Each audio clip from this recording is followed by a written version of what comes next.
Hello, this is Emma Yokulis, and welcome to Book Critique number 3. For this week's book critique, I chose to highlight the book Sarah Plain and Tall, written by Patricia McLachlan.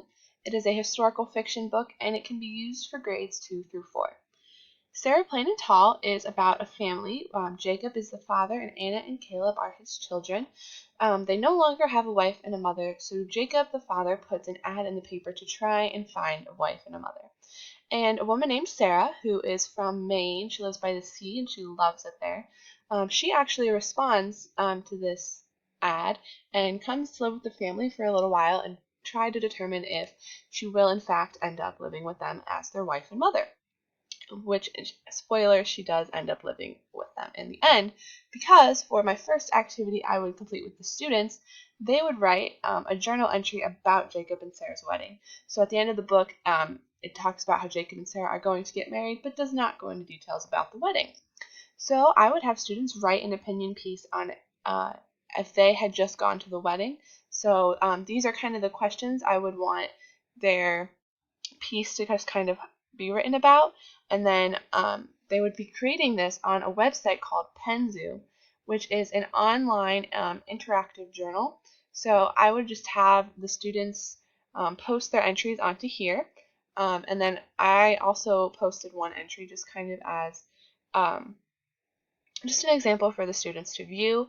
Another requirement for this would be that I'd want it to be at least like 7 sentences, and I would definitely be pushing for more because I really hope that the students would be inspired by this book and want to be creative in writing about Jacob and Sarah's wedding. So that would be my first activity. The second activity would be a science activity. Since Sarah talked about loving the ocean so much, I would kind of have the students do a little ocean scavenger hunt and explore the depths of the ocean. So they would go to this website.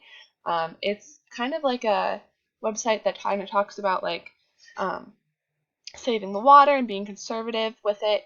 And then it also really highlights all the different parts of the ocean, going into the depths of the sea, and all these little fish pop up with these little facts about how deep things are.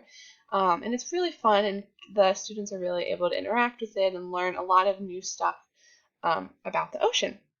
So after they kind of go through and learn and explore through this little website, they would go to a Google Forms that I created, and they would just answer just a few questions about what they were discovering and learning about on that website. So just to kind of give them a little bit more information about the ocean and the ocean life.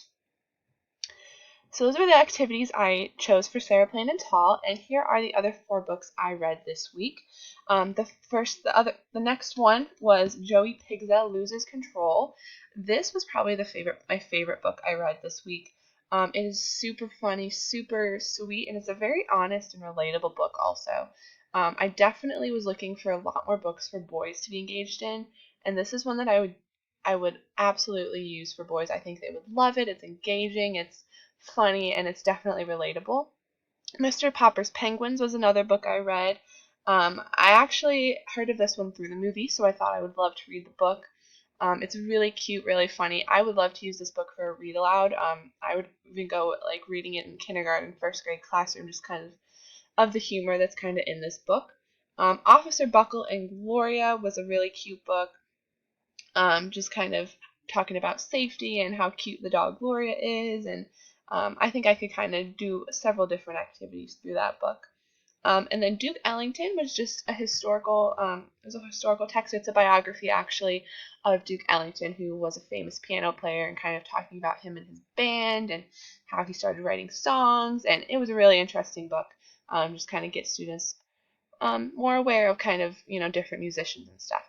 So those were all the books that I read this week for my book critique. And thank you so much for listening, and have a great day.